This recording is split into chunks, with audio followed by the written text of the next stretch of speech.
Hello, everyone, and welcome to Real Talk for New Agents. I am your host, Sarah White. Today, I have a very special guest with me, Janelle LeBlanc. Janelle works with Real Brokerage, and she has such a great story. And today, she's agreed to come on here and share what she has learned with us as a new agent herself. Welcome, Janelle. Thank you so much for joining me today. Thank you for having me, Sarah. I love chatting about this. It's one of the topics that I'm so passionate about. And if my experience can help anyone out there, I'm happy to share. Well, let me give my audience a little bit of a background so that they understand. Now, Janelle has an amazing background and a vast knowledge of sales and marketing and running her own business. And when we were talking, what I loved about your story was that you just took everything you knew from running your own business right into Mhm. real estate. And, they always say you've got to run this like a business. And that's exactly what you did. So let's dive in and tell me, when did you start selling real estate? What year did you start? So officially January 24th of last year. So 2024. It's been just over a year now. Okay. And one of the things we talked about, that was one of my core things with my introduction video in for my podcast, was picking a brokerage and how, that was such an important key. And your story was fantastic. And I thought, I've got to bring you on here so that you can tell my audience how you went about selecting your brokerage and why you feel that it's so important. And I mean, Yeah. let's just dive right into that. Yeah, of course. So while I was in the midst of completing my course with Humber College, I really felt that it was important to take the necessary steps in other aspects of my business, other than just sitting in front of my computer screen all day, which is very difficult for me to do. And I think the quality that most real estate agents have is that they're so active and they love to have multiple things on the go at the same time and juggling multiple things. So to have to sit down in front of your computer to complete the course can be very monotone. So what I did is that, I wanted to work my way towards creating a business plan. And not being in the industry, you need to know what you even need to look for in a brokerage.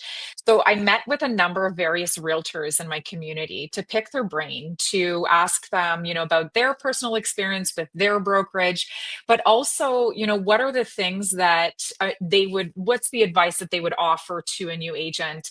And I think that for people who are thinking about getting into real estate, I would highly encourage to have those discussions, to have those conversations, because to be able to have the knowledge of someone who's already in the industry and what they may do differently than what they've done in the past, or what they would hope and wish for now, really helps in guiding you in trying to figure out um, what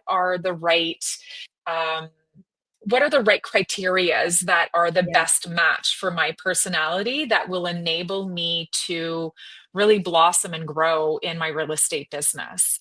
So that's what I did. I set out to meet with as many real estate agents as possible, which is also really great for networking because you need to Yes. know your colleagues, right? Yes. Um, and so I set out to really work to network with as many real estate agents as possible. But then I also started meeting with teams and brokerages, because every single brokerage functions differently, has a different culture.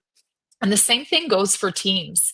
So you need to figure out, before you can commit to something, you need to know what's out there, and also to discover what are the important values or factors that you're looking for that will help you in your business.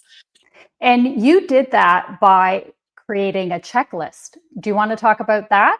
Yeah. Because I thought that was brilliant. A lot of the times we go in to meet with people and, we fly by the seat of our pants. And I think making this decision is crucial for new agents, because it can really make or break you. You need support, and you need to know that, like you said, you're going to be the right fit. Not only do they need to hire you, but you need to interview them as well. Yeah. So So tell us about your checklist. And 100% the checklist really is helpful in a way that it enables you to really stay on track, because if you happen to mesh really well from a personality standpoint with the person in front of you, the conversation can very easily veer off into personal stories and personal likes to really kind of create that bond. And you'll leave the meeting feeling great about the connection that you've just made. However, you may not have really dove in to the facts that you need to know to be able to make a proper decision for your business. Of course, you want to work with people that are trustworthy, that you like, and that you mesh with. But at the same time, what was really important to me, so number one is to make sure that the brokerage that I associate myself with has a very strong broker of record who is available. So with that, it's quite easy for real estate agents to go and look at various brokerages and tap into or reach out to the various real estate agents that work for that brokerage and ask them firsthand, what is that like? What is accessibility like? And not only that, but being a real estate agent, Sarah, I'm sure you can attest to this. There's some very important legal implications Yes. there. And it's really important to have a broker of record that has the necessary knowledge and experience that will help you guide you properly and protect you in those interactions and transactions with clients. Yeah. So number one, a strong broker of record was really, really important. And then it's also a matter of making sure that you also will have a good cultural fit Yes. with the group and the team as well. And as a new agent, the support for new agents. So, really making sure that they have a training plan, that you will get the kind of mentorship that you're looking for to be able to help guide you in that first, especially the first year. Yeah. It's a huge learning curve, and it's really important to instill good working habits. So, having the proper team or group around you by the people that you surround yourself with, that's what really will enable you to rise. Yeah, and I unfortunately went through the school of hard knocks. The day that I started, I showed up at the office and my broker of record, who was also the manager, he was the only one there, went Mhm. on vacation for 3 weeks. And the admin basically, yeah, showed me to my desk. And I had a desk and a phone. And, this was 15 years ago. So it's definitely changed, I think, a little bit, but yeah, no guidance whatsoever. And just thinking back on that makes me cringe because I cannot imagine that happening today. Like, you would be out of the business. I'm surprised I lasted 15 years after that introduction, right? Well, and I definitely have heard, unfortunately, that is some people's experience when they first get into the business. And, they say baptism by fire sometimes is the best way. However, there is so much to know and to learn how Yeah. to prospect, how to market, how to, and even the operational side of transactions as well. There's so much that you need to be able to master in that first little bit. So I can't even imagine to be left to your Oh, I own know. demise I in know. that And way. that frustrated me and kind of brought me on this new path of dealing with new agents, because I thought nobody should have to ever go through that. And in reality, sometimes your broker owner is really just looking at numbers, and you have to really sit down and figure out what their intention is, because there are brokerages that just want to deal with people who have experience, and then there are Mhm. brokerages that are all about culture and getting together and helping one another succeed. And Mhm. it's very important that you pick the right brokerage. So I think you did that. Yeah. And so tell us, if you don't mind, how did you do your first year? So my first year, it actually, it was just head down, and what's the saying, nose to the ground. So my first year I wrapped up with 15 transactions. That Um, is amazing. Yeah, thank you. congratulations. That's so Thank good. you. And what's your average price point in your market? So the average price point in our market, so I trade in the Burlington, Hamilton, Niagara area. I do touch West GTA as well. Yep. So the average trading price point in our market is anywhere between, I'd say 950,000 to 1.5. So that's Um, amazing. And do mhm. you attribute that to surrounding yourself with those agents before you started and getting to know them and networking a little bit and making sure that you picked the right brokerage? Do you think that you would have gotten the same success had you not picked the right brokerage? Absolutely not. There's no doubt in my mind. The one thing that resonated from so many of the conversations that I've had, and sorry, I say absolutely not. In a way, Sarah, like I mean, I absolutely would not have accomplished what I accomplished had I not done the necessary research leading up to my Yeah. selection of brokerage, and paying attention to what was happening. Because when I was looking at Real was a relatively new brokerage within Canada. So of course, beg the question: do they have the necessary resources to be able to mentor a new agent? Yeah. And as you touched on this a little bit earlier on, there's a lot of brokerages that unfortunately you kind of have to prove yourself before you Yeah. get any attention from anyone, Yeah. because the facts are that I think it's 85% of agents in the first 2 year end up leaving the industry. Yeah. It's definitely very challenging, and I think that should it have not have been from the research and the discussions that I had with the agents prior to acquiring my license and making my selection for a brokerage, it would not have led me into the confidence also that I had in selecting Real Broker as my Yeah. brokerage. Yeah. So You put the in the culture, work. You put in the work. yeah, You really yeah, did, because you were still taking the course and you were operating out of a place of business. You were like, this is my career. This is the business I'm going into. What do I mhm, need to know? Who do I need to talk to? And, what's important to me mhm. going into this, Yeah, right? and that's very important. You need to understand what your personality traits are. Everyone learns differently, and everyone also works differently. So, what I really loved about Real is the community that it has, and the collaboration that it's created, and it's really ingrained into the culture from the president down. So I was lucky enough to meet with a few agents who had already worked for Real for about a year, who were able to provide me with a little bit more information about the company and understand a better understanding of what that was all about. And let me tell you, from anything from our group chats that we have, on our phones, to in-person events to be able to learn and collaborate together. Prime example, I just got back today from a content photo shoot and video shoot with a number of different agents. We're all independent agents, but it's really about collaboration over competition. We love to see each other succeed, and should it have not have been for that community that I can tap into at 11:30 p.m. when I'm in the midst of Yeah. negotiating a deal, and even discussing the best approach to certain deals, I don't know that I would have been able to get to where I am today. I've learned an enormous amount on social media and how to source business from Yeah. social media as well, and that's all through the various workshops that the community at Real and the various people who have experience in that have been able to guide me along the way.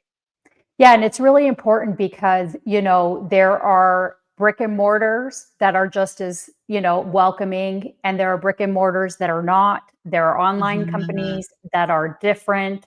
And, you have to figure out what's right for you, because if you're the type of person that can't work from home and needs to be in an office space, what are Mhm. your options? If you're more of, I work independently, but I like collaboration. So you really have to dig deep when you're starting in this business. And I mean, the great news is that, with all this social media and with all this online training, COVID was terrible, but it did come up with a lot of benefits for real estate agents. I mean, I can learn something in half the time that I, 15 years 100%. ago, nothing was around that would help at all, Well, really. something as simple as the way that our clients retrieve the keys to their property the day Yes, of, I I think know. COVID has been, there's some good things that have come out of COVID, but, now most of the times they're given the code to the lockbox and able Yeah. to retrieve the keys. But before that, there was the whole, having to go to the lawyer's office to pick up the keys and so on and so forth. It And still happens, but yes, signing documents. yes, Remember those? Oh my God, I remember driving to Mississauga from yeah.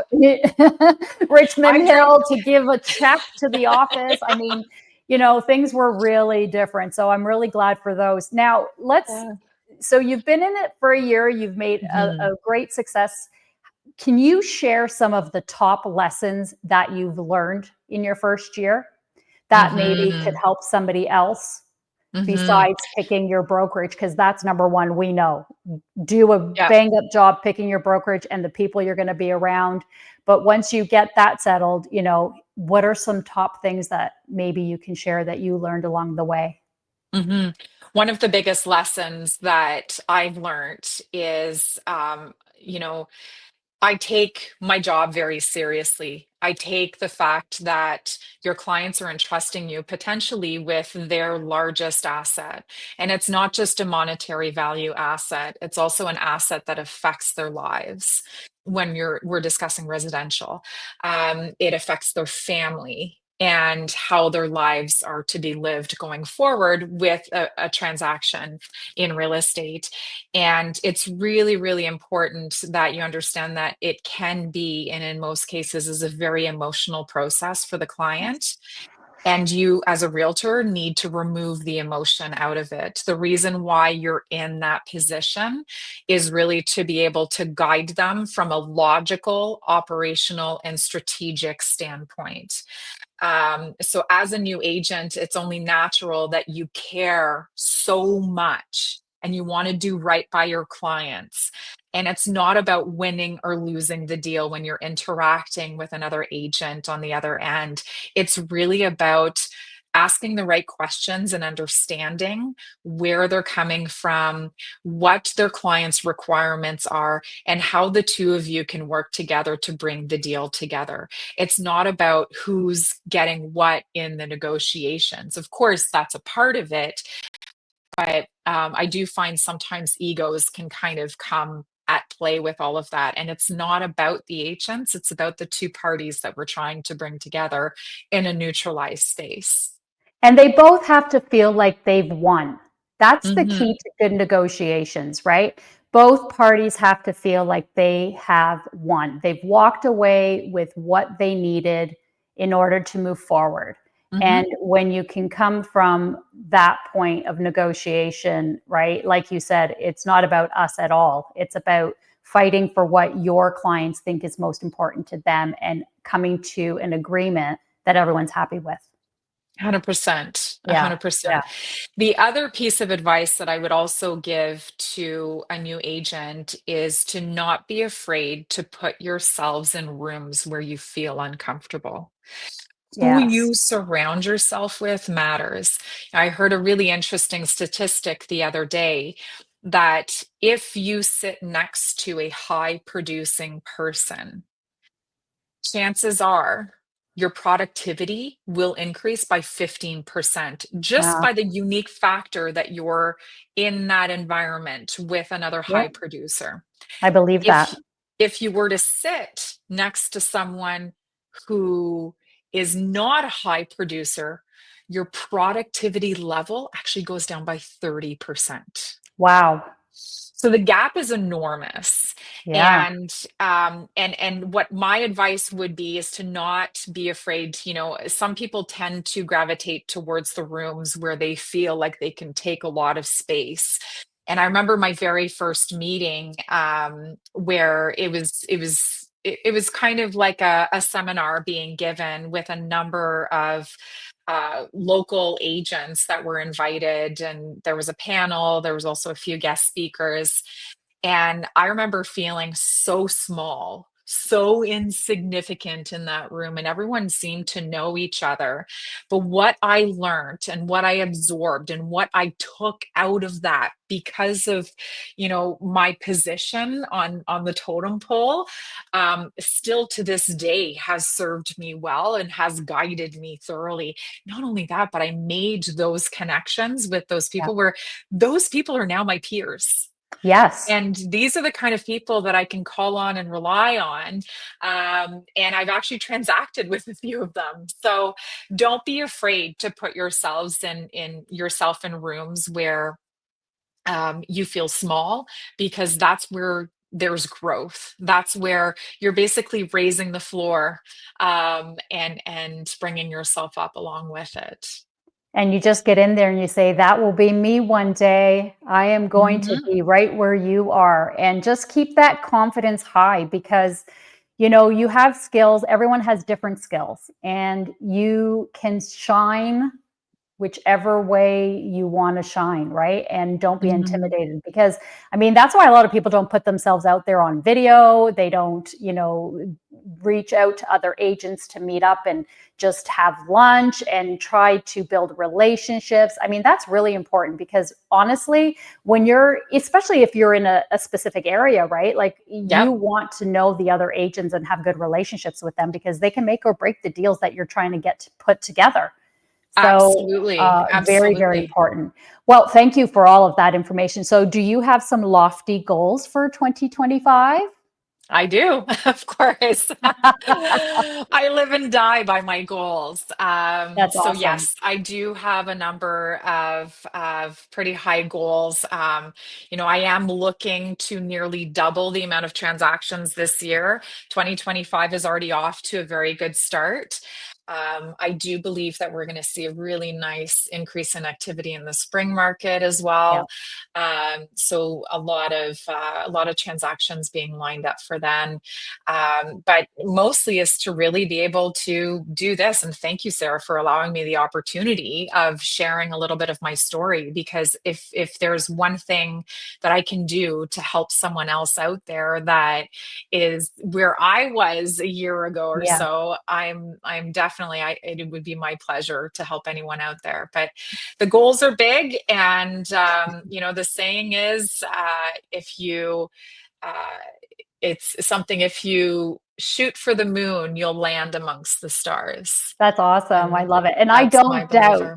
I don't doubt that you will probably surpass your goals. And for people that don't know, I mean, all around the world, really, interest rates are high.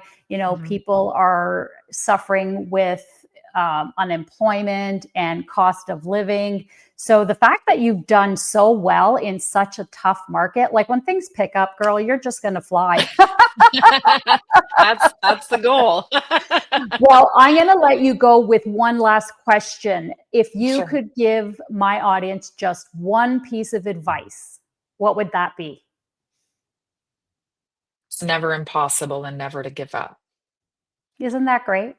Yeah, it's if you see agents out there around you that are succeeding, it's possible for you too. You just need to figure out how. And it may not look exactly like how they're doing it, but you can do it. If someone out there is doing it, you can do it too. That is amazing. I want to thank you so much for being here today.